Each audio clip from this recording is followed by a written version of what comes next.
July, so we're still 3 weeks away from the final, but there's only 15 matches plus a match for third and fourth to complete the tournament of 64 matches. So the bulk of the World Cup actually is over. Yeah, but the business end still to come. Yeah, Now, a couple of things to discuss. The VAR, the video assisted refereeing, it's an interesting one in all sports. Is it playing here, at play in this tournament and starting to provide a bit of controversy? It is, yes. I mean, it's a very predictable kind of reaction. I've seen this in every sport that's introduced television match officials or television match replays. There is always this quite strong and aggressive opposition to it, usually from older, more traditional, conservative kind of fans around a sport when it was first introduced into cricket. The traditionalists and the purists were aghast at the idea of having television screens determining whether a batsman has been run out or not. It's the job of the umpire, the sole judge of fact is the umpire, and now you're taking something fundamental away from the game of cricket. And there was fierce opposition to it. I can remember once interviewing Stephen Fleming when he was captain at the time, and he said to me on the air that he said, "No, I don't want this stuff. I don't want any of this television replays. I much prefer to have an umpire, and if he makes the odd mistake, so be it. But that's the way cricket's always been played. We don't need or want this television replay." Well, one by one, of course, all of these criticisms have been proved groundless, and now you couldn't imagine. Could you imagine watching a game of cricket now, Catherine, without the advantage of having a television replay for things like LBWs and runouts? I think I'm over the line with it, and with rugby. I understand what the initial reticence was, but we're just getting better results, and same with the rugby. And this is what's happening in football. I mean, there's been some... the delivery of the system probably needs to be improved. I mean, it's not showing up on the big screen, and apparently one of the reasons why they don't show it on the big screen, which is always the case in other sports, in rugby and cricket, the fans...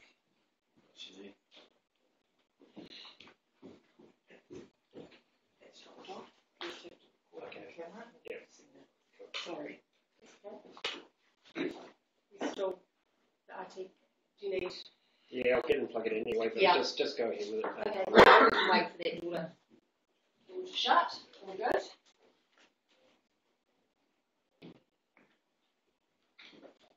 Perfect. Good morning to those of you in the room, obviously, and on the phone. This morning we have the Kiwifruit Claim Committee members Bob Burt, Grant Inan and Stuart McKinstry. We're going to start by Grant is going to read out a short statement announcing the High Court decision that has just been released, and then we will open up to questions and answers. If you are on audio, if I can just get you to introduce yourselves before your question and just let us know where you're from, that would be fantastic just before your question. So I'll leave you up to Grant. Thank you. Thanks. Today is a very significant day for the New Zealand kiwifruit industry. The High Court decision released today has found that the Ministry for Primary Industries was negligent when they allowed the deadly PSA disease into the country in 2009. It is also hugely significant that the court established that MPI owed a duty of care to kiwifruit growers when carrying out its biosecurity functions. This is a landmark decision, and we hope it draws a line in the sand for what has been a very long and difficult 8 years for growers. Biosecurity is critical to New Zealand, and our primary producers and economy are heavily reliant on MPI to protect our borders against known biosecurity risks, such as PSA. This court is about ensuring accountability for the losses incurred by kiwifruit growers as a result of PSA incursion that devastated the kiwifruit industry. The impact of this outbreak has been far-reaching, not only on growers and their individual orchards, but on the New Zealand economy. MPI knew for many years that PSA was a significant risk to the kiwifruit industry, and we hope the government accepts the court's decision and that the kiwifruit claim growers can be properly compensated for their losses. We would like to acknowledge the hard work from our legal team, Lee, Salmon, Long, and the commitment, support and assistance from the litigation funders, LPF Group, who have enabled this case to proceed. Thank you. We'll now open up for questions and answers. I'm wondering if you might be able to talk about the level of compensation that you think that is owed, or you think should be paid out. Yeah, sure. At this stage, we believe the losses to have been incurred as a direct result of this PSA incursion amount to around $450 million and growing. However, growers incurring the significant costs are keeping the costs spent to a minimum. In terms of changes within MPI, do you think that enough changes have been made to ensure something like this doesn't happen again? And what changes do you think should be made?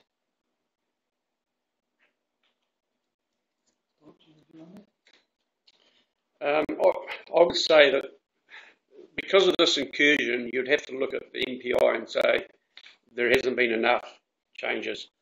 The kiwifruit industry and the plaintiffs in this case had devastating losses and had to incur a long and substantial legal battle against the MPI and the Crown. So really there's probably not enough done, there probably needs to be more. And can you say... Jared Hutching from Fairfax here. Just back to the compensation. What's your next move on that? This is a two-stage case. The first stage was proving the duty of care, the breach of duty of care and the loss through the PSA being imported to New Zealand. The second stage will determine the level of cost and compensation. Is Michael Franks there?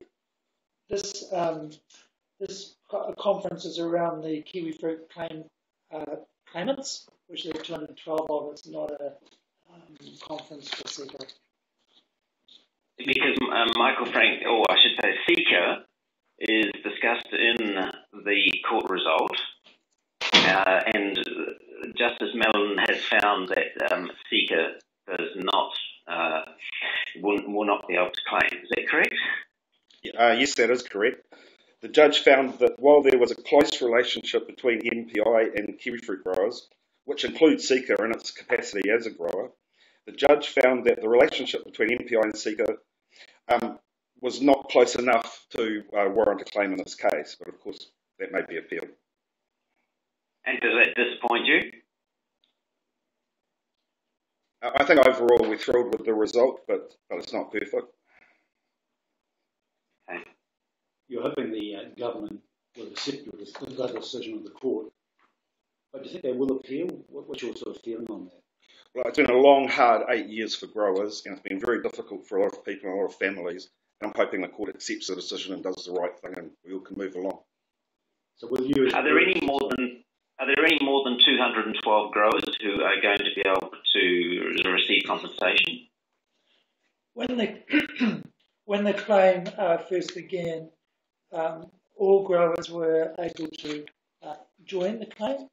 212 growers elected to and did join this case, and any compensation around this case will be in relation to those 212 growers. Thanks. So if any other growers wanted to join, it's too late for them. It's too late. They have to do their own.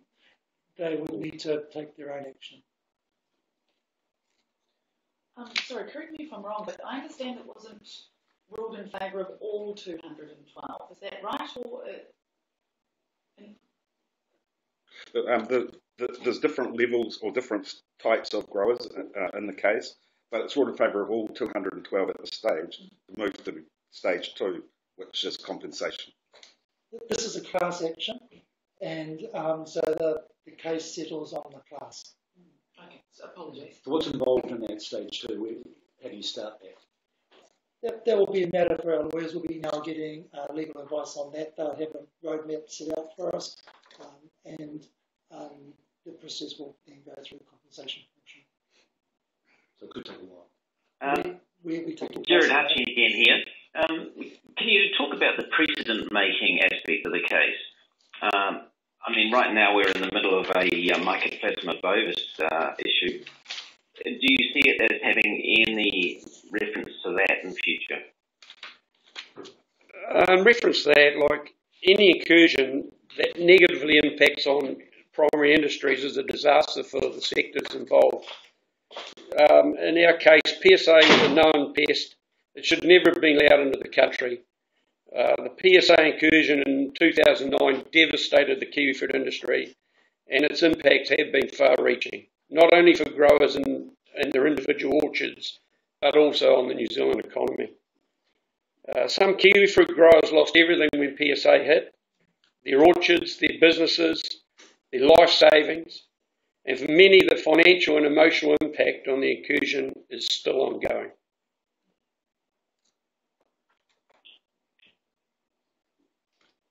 Not only that, I'm sure the court process itself has had a pretty big impact. Can you talk a little bit about that? And is there much anger, the fact that you've had to go down this path?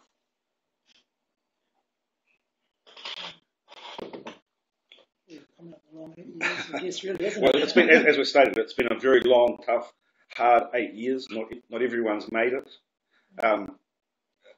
We're thrilled with the support we've got from our legal team and from our litigation funders, and we're just hoping that the Crown will do the right thing and settle this, and we can all move on. Have you got a figure you'd like them to settle on? The figure's fluid. We're trying to minimise the amounts, but it's heading towards $500 million, by the way. And what's the time frame for the compensation process? We're actually waiting on some legal advice on that. As you know, the decision's only come out today. The process here, our lawyers, Lisa and Long, will take us through how that now works. Can you tell us how much the LPF group has spent so far on the case? Excuse me. Litigation is a long, lengthy, expensive process. In this particular case, which was a 13-week long case in the High Court in Wellington, was particularly expensive, and it was up against a very well-resourced defendant in the Crown. It has cost many millions of dollars, and we're really grateful for the support LPF have given us and have supported us all the way through this case. They've enabled this case to be taken by the 212 growers, which they would not normally be able to do with the resources that they had. Right, was that many millions of dollars? Yes, and the Crown alone spent, it was reported that the Crown spent over $3 million in the period leading up to the court case itself. Okay, thanks.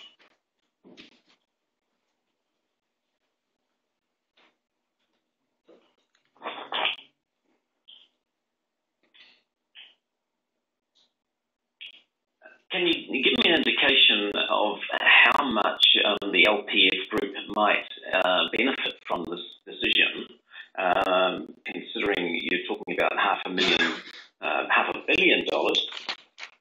What kind of percentage are they likely to receive of that?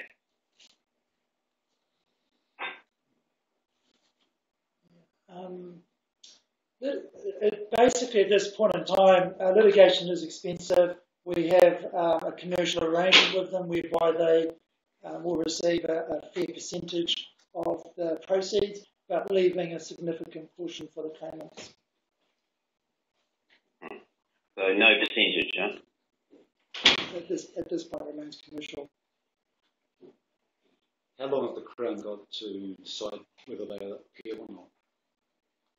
We understand they have 20 days to make a decision on appeal, and we have a period of time after that to respond. And we're hopefully they'll accept the decision and work with us to come to a suitable conclusion. So you're open to negotiation if they want to go down that track? The committee has always been open to an earlier settlement, and it was the Crown's decision to take this to court.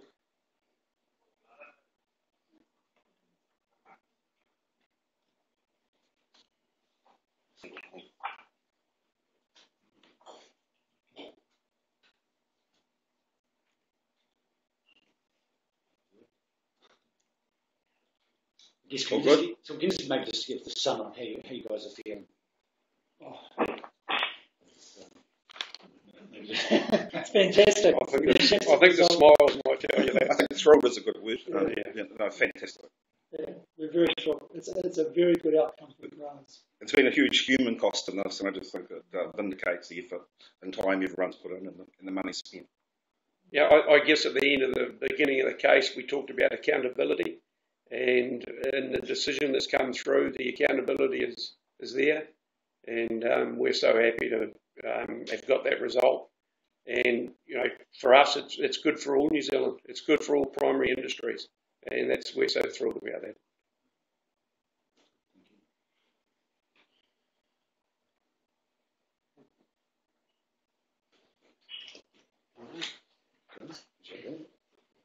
Thanks very much.